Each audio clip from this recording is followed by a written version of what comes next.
দেখ আমি ইউটিউবার বলে মা আমাকে নতুন কাপে নতুন প্লেটে চা দিয়েছে, তোকে পুরনো কাপে দিয়েছে, কারণ তুই ইউটিউবার নোস, দেখেছিস? ইউটিউবারের বদলে যদি অন্য কিছু হয় তাহলে দেবে না, শুধু ইউটিউবারই হতে হবে। ইউটিউবারই হতে হবে, যার টিউব নেই। টিউব মানে তুমি হচ্ছে টিউব। মা, আমি পিউকে বলছি আমি ইউটিউবার বলে মা আমাকে সুন্দর কাপ প্লেটে চা দিয়েছে, তোকে দিয়েছে?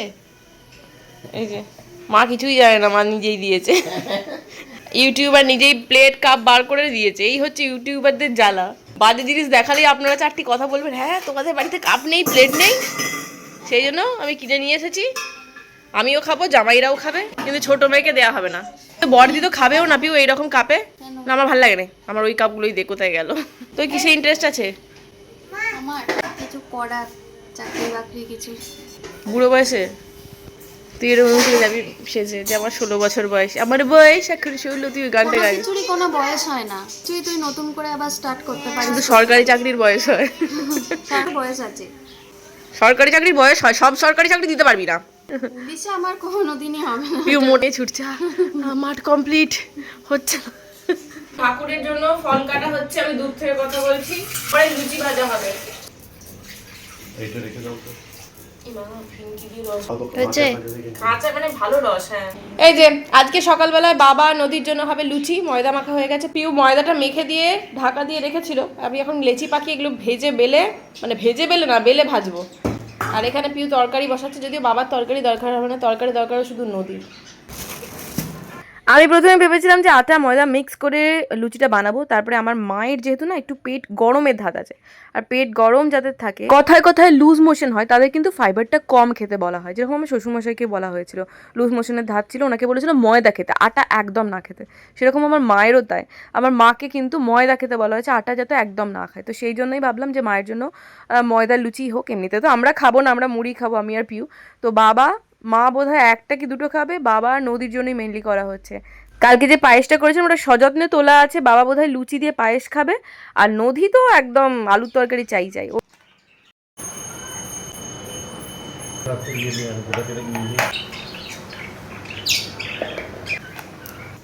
তোরা রোজ একই জিনিস করে যাবে, আবার আলতা পড়তে বসেছে, নিজেও রোজ বোলাচ্ছে আর ওকেও বোলানো করাচ্ছে, পাগলের কম্ম সব। তো আমার চাকরি বাকরিটা তো ধুয়ে রাখলাম, এ করে দাও, ওটা রেখে দাও।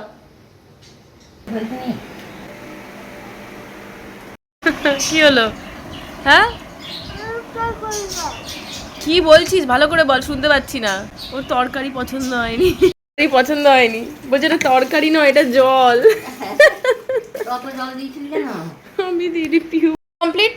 হ্যাঁ এবার আমার রান্না, আমার রান্নার জন্য অনেক কিছু দরকার, ঠিক আছে? এই যে চাল মগজ। তো আজকে আমাদের বাড়িতে জামাই আসছে। এবার আপনাদের অনেকের কোয়েশ্চেন হতে পারে, জামাই আসছে ভালো মন্দ রান্না হবে না, মাছ মাংস হবে না? বাট জামাই নিজে থেকেই বলেছে যে সে মাছ মাংস ডিম কিচ্ছু খাবে না। ইনফ্যাক্ট আপনারা বললে অবাক হবেন, আমার বাড়িতে আমি যখন ননভেজ খাওয়া ছাড়িনি তখন মিস্টার মুখার্জি একটা পার্সন ছিল যে কনস্ট্যান্ট আমাকে বলতো যে না এবার থেকে আমরা ভেজ খাবো, এবার থেকে আমরা ভেজ খাবো, এবার থেকে আমরা ভেজ খাবো। তো ছেড়ে দিলাম আমি আগে, বাট মিস্টার মুখার্জিও পেছন পেছন ছেড়ে দিয়েছে। মিস্টার মুখার্জিও খাবে না, ইনফ্যাক্ট দাদা ভাই বৌদি সবাই, দিদি ভাই বলেছে আমি ননভেজ ছেড়ে দেবো অনেকদিন ধরে, আমার আর একদম ভালো লাগছে না, পোষাচ্ছে না। দাদা ভাইও তাই, কিন্তু বাচ্চাগুলোর জন্য, বাবানের জন্য, বাবানরা এখন ছাড়তে পারবে না ডেফিনেটলি, নদী ছাড়তে পারবে না, তো ওদের জন্য। এই হলো চাল মগজ, এগুলোকে বাটতে হবে। কেন চাল মগজই তো, চার মগজ নয়? না জানি না, আসলে সবাই আমাকে দোষ দেবে, বলো যে তুমি নিরামিষ খাচ্ছ তাই সবাই নিরামিষ খাচ্ছে, বাট সেটা নয়। ও তো ভগবানের পুজো করে অনেকক্ষণ ধরে। ভগবানের পুজো অনেকেই করে যারা ননভেজ খায়, সেটার কথা বলছি না, কিন্তু ওর মন থেকে এসেছে, ওটা আমার কিছু করার নেই। ও অভিষেক, দাদা ভাই আর বৌদি, আমি যখন ছাড়িনি তখন ওরাই বেশি ইনসিস্ট করছিল আমাকে যে ননভেজ ছেড়ে দেবো, ননভেজ ছেড়ে দেবো, ননভেজ খাবো না, ননভেজ খাবো না, কিন্তু সবার আগে ফট করে আমি ছেড়ে দিলাম, তারপরে ওরা পেছন পেছনে আসছে। দাদা ভাই বলছে আমি ডিম ছাড়তে পারবো না, মাছ পছন্দ করে না, মাংস ছেড়ে দিয়েছে, মাংস সেরকম হয় না, ডিমটা আমি খাবো, ডিম আমি ছাড়তে পারবো না। আমাদের বাড়িতে এখন তোমাদের মতো পোস্ত আসবে বেশি, দাদা বুঝছে। হ্যাঁ ও তো ডিম খায়, ও ডিম চিকেন সবই তো খায়, মাছ পছন্দ করে না। এই হলো হোয়াইট গ্রেভি পনির, গ্রেভি একটু বেশি রেখেছি আমি, এমনি রেখেছি কোনো কারণ ছাড়াই, একটু পরে ঠান্ডা যখন হয়ে যাবে না অনেকটা কমে যাবে। আমার কমপ্লিট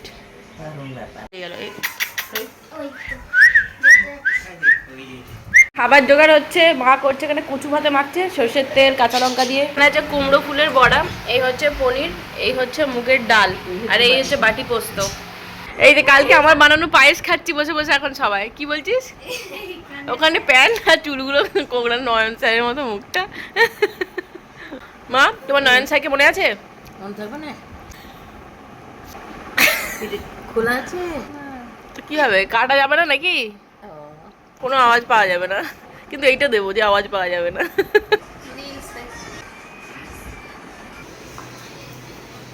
পিগি ব্যাংকে ঢোকানো টাকা পেয়ে গেছে। চললাম। 3:15 বাজছে তো, যেতে যেতে তো সন্ধে হয়ে যাবে না রে। টোটো আইয়া পড়ছে। মিসা মুখার্জি এলো, খেলো, ভিডি ভিসি করলো, চলে গেল। এখানে আসলাম খেতে, ওই তো বলছি এলো, খেলো, শুলো আর চলে গেল। নেপালে রান্না করবে না, হ্যাঁ রাতের দিকে করবে। নদী অনেক রকম ভাবে বাবাকে আসার থেকে বন্ধ করার চেষ্টা করেছিল, কিন্তু পারলো না। অনেকভাবে চেষ্টা করছিল যাতে বাবা না আসে আনতে। হ্যাঁ তারও জানি, দুই মাই বলছে, এও খেচাচ্ছে ও খেচাচ্ছে। তোমাদের কোনো টাকা পয়সা থাকবে না কি? আমি তো খাতা পড়ি। হ্যাঁ আমরা বেরিয়ে পড়লাম। আমরা আবার আসবো ফিরে। আমরা বেরোনোর সময় বৃষ্টিটা স্টার্ট হলো। আবার বলতো বন্ধুরা এখন দু দফা কান্না শুরু হবে গাড়ির মধ্যে। এই দেখ, তুই যখন পৃথিবীতে ভূমিষ্ঠ হসনি তখন এই আঙ্কেল আমাকে নিয়ে যেত, ঠিক আছে? তখন থেকে তুই যখন হয়েছিস একদিনের, তখন থেকে বাড়িতেও নিয়ে এসেছে, ঠিক আছে? এই ওগাম একটা ঢোকা। জানি তখন থেকেই তুমি ঢোকাও। এই ব্যাগটা ঢুকিয়ে দাও। এটা দেখি কোনো জলের বোতলটা বার করে নি। হ্যাঁ ঠিক নেই, যখন তখন চলে আসতে পারি। তখন বেশি পালাতে কিরম ভাবে? তোমরা নয়ন স্যার আমি মহা বদমাইশ ছিলাম ভাই, আমার সাথে তুলনা করিস না তুই। আমি নিজেই মা হয়ে যাবে, তুই আমার মতো না হোস। 1 নম্বরে বদমাইশ ছিলাম আমি। আমার তো ম্যাম যদি স্যার হতো তো কত যে মা বাবাকে মিথ্যা কথা বলেছে ঠিক নেই। কোনো জিনিস আনতে ভুলে গেছি, দোকান বন্ধ।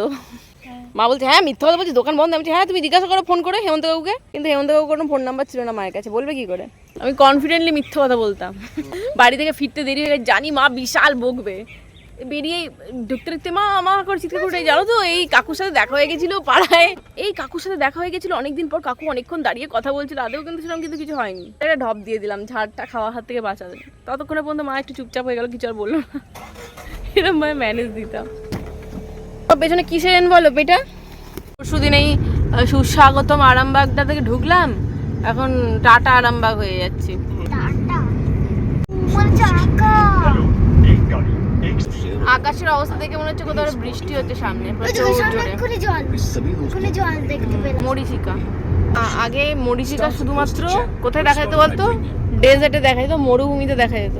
বাট এখন এখানেও এত গরম বেড়ে গেছে, এত হিউমিডিটি বেশি যে এখানেও মরিচিকা দেখা যাচ্ছে রাস্তার মধ্যে। কদিন ধরে কনস্ট্যান্ট বৃষ্টি হওয়ার পরে হঠাৎ করে যে রোদটা ওঠে, সেই রোদটা যে কি ভালো লাগে। আর ওয়েদারটা মানে দেখি মনে হয় লাইফের সব থেকে খুশির সময় হচ্ছে এটা। এত ভালো লাগে প্রকৃতির দিকে তাকাতে। দেখুন বলতে না বলতে এবার বৃষ্টি নেমে গেল। আপনাদের ওখানে কি বৃষ্টি হচ্ছে? কিরকম করছেন এনজয় বৃষ্টিটাকে? কমেন্টে অবশ্যই জানাবেন। এই বৃষ্টিতে কারা কারা ইলিশ মাছ খাচ্ছেন, ইলিশ মাছের ডিম খাচ্ছেন সেটাও জানাতে ভুলবেন না। সাথে খিচুড়ি খাচ্ছেন না ভাত। আপনাদের সাথে কথা বলতে বলতে আমার চোখ জড়িয়ে আসছে, কেন বলুন তো? ঘুমে। কালকে সারা রাত ভালো করে ঘুম হয়নি। কোথাও একটা দাঁড়িয়ে একটু চা খেতে হবে, চা না খেলে আমার ঘুম ছাড়বে না। জানি না কেন নিজেদের গাড়িতে যাওয়ার সময় আমার ঘুম হয় না ভালো করে। ওকে, আমরা এখন একটা জায়গায় এসেছি চা খেতে। এইটা আমি অনেক দিন ধরে দেখি যাওয়ার সময়, হোটেলের রোদ্দুর। এটাতেই আজকে বলেছিলাম চা খাবো। বাহ, এটা একদম ডানকুনির সাইডে, পুরো রাস্তার ধারে এটা। এখানে চা খাবো, অনেকদিন ধরে ভেবেছিলাম এটাতে চা খাবো, কিন্তু হয় না একা যাওয়া। চলো যাই ভেতরে চায়ের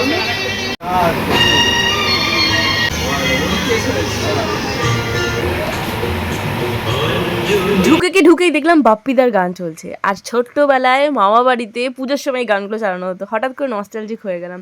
যাই হোক, তারপরে প্রপার্টিটা ভালো করে ঘুরে ঘুরে দেখলাম কোথায় কি আছে না আছে। চোখে পড়লো আমার মেয়ের সব থেকে পছন্দের জায়গা সুইমিং পুল। আর ভেতরে না এখানে থাকারও জায়গা আছে। মানে আমি জানতাম না এটা, আমি ভাবলাম জাস্ট নর্মাল চা খাওয়ার জন্য, বাট না, এটা প্রপারলি একটা হোটেল। ব্যাংকোয়েট আছে মনে হয়, ওই কমিউনিটি হল টাইপের। এখানে সুইমিং পুল আছে আর পেছনে মনে হচ্ছে রুমগুলো থাকার জন্য। এখানে একটা সুন্দর সেলফি জোন আছে সেলফি নেওয়ার জন্য। আর এইগুলো হচ্ছে ছোট ছোট, এখানে চা ফা বসে বসে খাওয়া হয়। নদীর পাগলামি শুরু হয়ে গেছে সুইমিং পুল দেখে। চল